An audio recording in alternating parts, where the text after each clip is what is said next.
என்னங்க, என்னாச்சு? காஃபி ஆறி போச்சு அப்படின்னு வினோதினி கேட்க, நம்ம வினோத் ஒரு பெருமூச்சு விட்டுக்கிட்டே சொல்றாரு.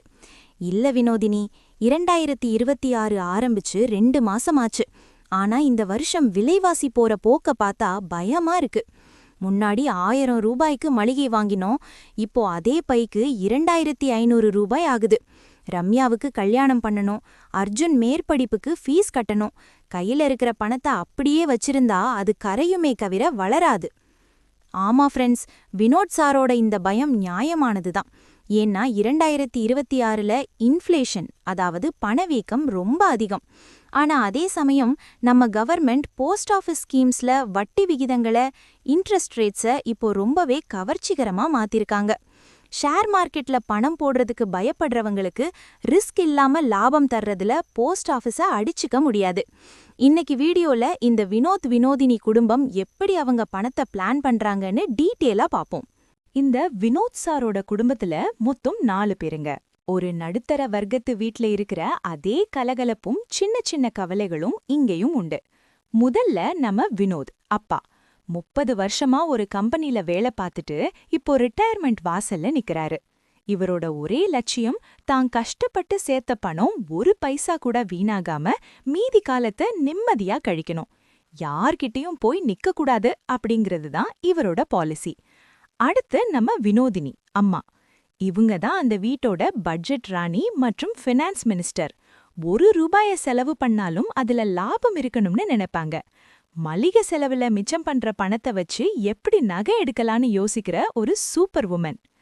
இவங்க பொண்ணு ரம்யா, ஐடி கம்பெனில கை நிறைய சம்பளம் வாங்குற ஸ்மார்ட் கேர்ள். ஆனா வர்ற சம்பளத்துல பாதிய இன்கம் டாக்ஸ் எடுத்துட்டு போறத நினைச்சு எப்பவும் வருத்தப்படுவா. எப்படி டாக்ஸ மிச்சம் பண்ணி இன்வெஸ்ட்மெண்ட்டை அதிகமாக்கலாம் அப்படிங்கிறது தான் இவளோட 24 மணி நேர தேடல். கடைசியா நம்ம வாண்டு அர்ஜுன், காலேஜ் படிக்கிற துருதுருப்பான பையன்.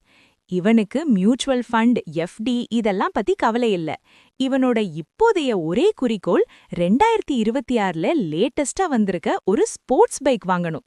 அதுக்கு அப்பாவை எப்படி சம்மதிக்க வைக்கலான்னு பிளான் போட்டுட்டு இருக்கான். இப்போ இந்த 4 பேரோட தேவைகளும் வேற வேற. ஆனா இது எல்லாத்துக்கும் ஒரே ஒரு இடத்துல தீர்வு இருக்கு. அதுதான் போஸ்ட் ஆஃபீஸ். அது எப்படின்னு இப்ப பாப்போமா?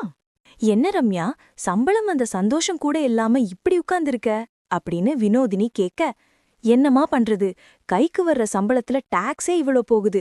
கஷ்டப்பட்டு உழைக்கிறோம், ஆனா கவர்மெண்ட்டுக்கு டாக்ஸ் கட்டிட்டே இருந்தா நாம எப்ப சேமிக்கிறது அப்படின்னு ரம்யா ஆதங்கப்படுறா. வினோத் சார் குறுக்கிட்டு, ஏன் ரம்யா, உன்னோட டாக்ஸ் சேவிங்ஸுக்கும் ஆச்சு, எதிர்காலத்துல ஒரு பெரிய பல்க் அமௌண்ட் கிடைக்கவும் ஆச்சு. அதுக்கு போஸ்ட் ஆஃபீஸ் பிபிஎஃப் இருக்கே. 2026ல இதோட வட்டி 7.1%. ஆனா இதுல இருக்கிற மேஜிக் காம்பவுண்டிங் தான். ஆமாங்க, ரம்யா மாதிரி சம்பளம் வாங்குறவங்களுக்கு இது ஒரு வரப்பிரசாதம். முதலீடு வருஷத்துக்கு குறைந்தபட்சம் 500 ரூபாயிலிருந்து 1.5 லட்சம் வரை கட்டலாம். இன்கம் டாக்ஸ் பெனிஃபிட், நீங்க கட்டுற 1.5 லட்சத்துக்கும் செக்ஷன் 80C படி முழு வரி விலக்கு உண்டு. பாதுகாப்பு, இது 15 வருஷ லாங் டேர்ம் பிளான். 15 வருஷம் கழிச்சு நீங்க வாங்குற மெச்சூரிட்டி அமௌண்ட்டுக்கும் 1 பைசா வரி கட்ட தேவையில்ல. அப்பா, 15 வருஷங்கிறது ரொம்ப லாங் பீரியடாச்சே அப்படின்னு ரம்யா யோசிக்க, வினோத் சிரிக்கிறாரு. இப்போ ஆரம்பிச்சாதான் ரம்யா, உனக்கு 40 வயசு ஆகும்போது ஒரு 40-50 லட்சம் ரூபாய் கையில நிக்கும். அப்போ நீ வேலைய விட்டுட்டு உனக்கு பிடிச்ச பிசினஸ் பண்ணலாம், இல்ல ஒரு புது வீடு வாங்கலாம், கவலை இல்லாம இருக்கலாம். அப்போ சொல்றது கரெக்ட் தான். இப்போ டாக்ஸையும் மிச்சம் பண்ணலாம், ஃபியூச்சரையும் செட்டில் பண்ணலாம்னு ரம்யா கணக்கு போட ஆரம்பிக்கிறா. வினோதினி அம்மாவுக்கும் ரம்யாவோட எதிர்காலத்தை நினைச்சு இப்போ ஒரு நிம்மதி. என்னப்பா, 30 வருஷம் ஓடிடுச்சு, அடுத்த மாசம் ரிட்டையர்மெண்ட், அந்த வர்ற பல்க் அமௌண்ட்டை என்ன பண்றதுன்னு ஒரே யோசனையா அப்படின்னு ரம்யா கேட்க, வினோத் மெதுவா சொல்றாரு, ஆமா ரம்யா, இந்த பணம்தான் நம்ம மொத்த லைஃப் டைம் உழைப்பு. இதை எங்கேயாவது கொண்டு போய் விட்டுட்டு அப்புறம் நிம்மதி இல்லாம இருக்கக்கூடாது. எனக்கு மாசம் ஒரு தொகை வர்ற மாதிரி இருக்கணும். அதே சமயம் நம்ம முதலீடு, பிரின்சிபல் 1 பைசா கூட கரையக்கூடாது. ஏன்னா இப்போது இருக்க சூழல்ல பென்ஷன் இல்லாதவங்களுக்கு இதுதான் ஒரே வழி. கவலைப்படாதீங்கப்பான்னு ரம்யா அவரோட கைய பிடிச்சு சொல்றா. அதுக்குதான் நம்ம போஸ்ட் ஆஃபீஸ்ல senior citizen savings scheme SCSS இருக்கு. 2026ல இதுக்கு இருக்கிற வட்டி 8.2%. இது வேற எந்த பேங்க் எஃப்டிலையும் கிடைக்காத ஒரு அருமையான லாபம்.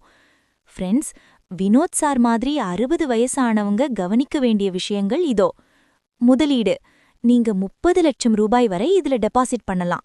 வட்டி வரவு: இதுல ஸ்பெஷாலிட்டியே ஒவ்வொரு 3 மாசத்துக்கும் ஒரு முறை வட்டி பணம் உங்க சேமிப்பு அக்கவுண்ட்ல தானா கிரெடிட் ஆகிடும். கால அளவு: 5 வருஷம்.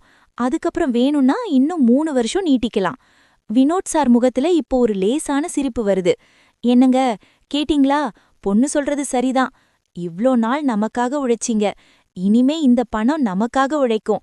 வர்ற வட்டிய வச்சு நாம நிம்மதியா ஒரு ஆன்மீக சுற்றுலா போகலாம், இல்ல பேர குழந்தைகளுக்கு வேண்டியதை வாங்கி கொடுக்கலாம் அப்படின்னு வினோதினி சொல்ல, ஆமா வினோதினி, பணத்தை போட்டுட்டு நிம்மதியா தூங்குங்க வினோத் சார். ஏன்னா இது இந்திய அரசாங்கத்தின் நேரடி பொறுப்பு. ரிஸ்க் 0%, லாபம் டாப் கிளாஸ். அக்கா, இந்த பைக் எப்போதோட கனவு தெரியுமா? ஆனா அப்பா கிட்ட கேட்டா இப்போதைக்கு முடியாது தம்பின்னு சொல்லிட்டாரு. நான் பார்ட் டைம்ல ஆன்லைன்ல வேலை பார்த்து கொஞ்சம் சம்பாதிக்கிறேன். ஆனா அதை அப்படியே வச்சிருந்தா செலவாகிடுது. பைக் வாங்க ஏதாவது வழி சொல்லேன் அப்படின்னு அர்ஜுன் சோகமா கேக்குறான். ரம்யா சிரிச்சுக்கிட்டே, தம்பி, பைக் வாங்குறதுக்கு ஒரு ஷார்ட் டேர்ம் பிளான் இருக்கு. அதே மாதிரி அம்மாவுக்கும் ஒரு ஐடியா வச்சிருக்கேன் அப்படின்னு சொல்றா. ரம்யா இப்போ வினோதினி அம்மா பக்கம் திரும்புறா. அம்மா, உனக்காக ஒரு சூப்பர் பிளான் இருக்கு. அதுதான் post office MIS, monthly income scheme. இனிமே வினோதினி அம்மாவுக்கு ஒரு சேலரி மாதிரி மாசம் மாசம் பணம் வரப்போகுது. ஃப்ரெண்ட்ஸ், 2026ல இந்த எம்ஐஎஸ் திட்டம் ரொம்ப பாப்புலர். லிமிட்: தனி நபர்னா 9 லட்சம் வரை போடலாம். வினோத் சாரும் அம்மாவும் சேர்ந்து ஜாயிண்ட் அக்கவுண்ட் ஆரம்பிச்சா 15 லட்சம் வரை போடலாம். வட்டி 7.4% வட்டி விகிதம். பெனிஃபிட்: இப்போ ரம்யா சொல்ற மாதிரி ஒரு 5 லட்சம் ரூபாயை இதுல போட்டா மாசம் மாசம் வினோதினி அம்மாவுக்கு வட்டி மட்டுமே சுமார் 3000 ரூபாய் மேல கிடைக்கும். அம்மா அவங்களோட சின்ன சின்ன ஆசைகளுக்கு அப்பாவையோ இல்ல நம்மளையோ எதிர்பார்க்க வேண்டிய அவசியமே இருக்காது.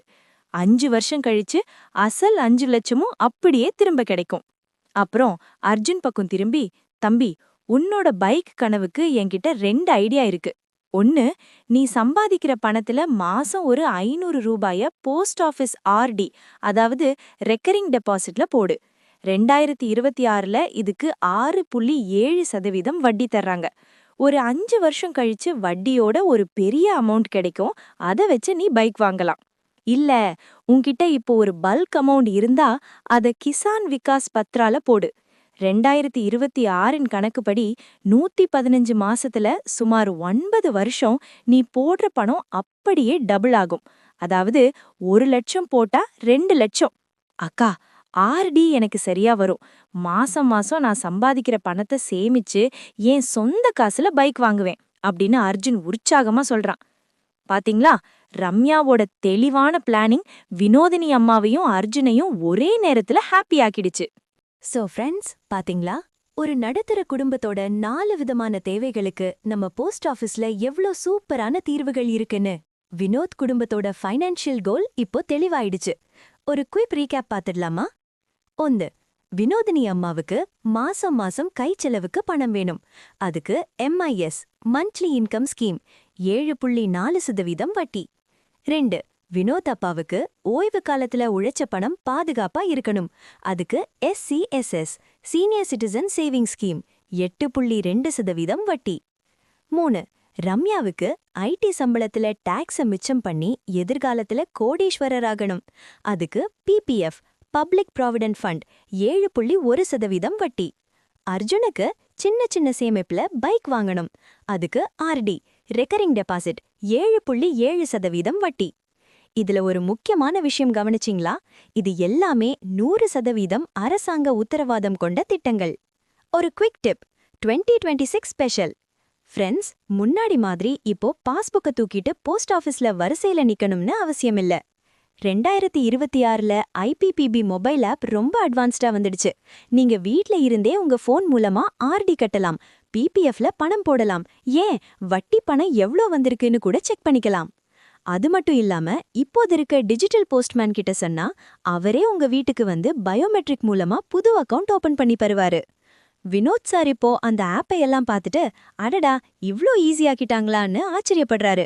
நீங்களும் வினோத் சார் மாதிரி யோசிச்சுட்டே இருக்காம 2026இன் இந்த லேட்டஸ்ட் வட்டி விகிதங்களை பயன்படுத்தி உங்க சேமிப்ப உடனே ஆரம்பிங்க. என்னங்க இப்ப மனசுக்கு ரொம்ப நிம்மதியா இருக்குல்ல அப்படின்னு வினோதினி கேட்க, வினோத் சார் சிரிச்சுக்கிட்டே அந்த டைரிய மூடி ஓரமா வைக்கிறாரு.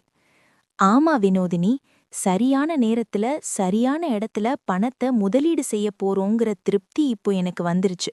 ரம்யாவோட டாக்ஸ் கவலை தீர்ந்தாச்சு, அர்ஜுனோட பைக் கனவுக்கும் ஒரு வழி கிடைச்சாச்சு. இனி நமக்கும் ஓய்வு காலம் கவலை இல்லாம நிம்மதியா இருக்கும். பாத்தீங்களா ஃப்ரெண்ட்ஸ், ஒரு சின்ன தெளிவான திட்டமிடல் ஒரு குடும்பத்தோட பெரிய கவலைகளையே போக்கிடுச்சு. 2026ல நீங்களும் வினோத் சார் குடும்பம் மாதிரி ஒரு நிம்மதியான நிதி சுதந்திரத்தை, ஃபினான்ஷியல் ஃப்ரீடமை அடையணுமா? அப்போ யோசிக்காம உங்க வீட்டுக்கு அருகில் இருக்கிற போஸ்ட் ஆஃபீஸை அணுகுங்க. பணம் சம்பாதிக்கிறது ஒரு கலைன்னா அதை சரியான இடத்துல சேமிச்சு வளர்க்கிறது ஒரு பெரிய வித்தை. இந்த வீடியோ உங்களுக்கு பிடிச்சிருந்தா மறக்காம லைக் பட்டனை தட்டுங்க. உங்க ஃப்ரெண்ட்ஸ் மற்றும் ஃபேமிலி குரூப்ல இதை ஷேர் பண்ணுங்க, அவங்களும் பயனடையட்டும். இந்த திட்டங்கள்ல உங்களுக்கு எது பெஸ்ட்னு தோணுது, இல்ல வேற என்ன டவுட் இருக்கு, அத கமெண்ட்ல சொல்லுங்க, நான் உங்களுக்கு பதில் சொல்றேன். இன்னும் இது போன்ற பயனுள்ள நிதி தகவல்களை தெரிஞ்சுக்க நம்ம கீப் சேவிங் சேனலுக்கு சப்ஸ்கிரைப் பண்ணி அந்த பெல் ஐகானையும் பிரஸ் பண்ணிடுங்க. எப்பவும் சேமிப்போம், பாதுகாப்பா இருப்போம். அடுத்த ஒரு சூப்பர் வீடியோவில் உங்களை சந்திக்கிறேன். நன்றி, வணக்கம்.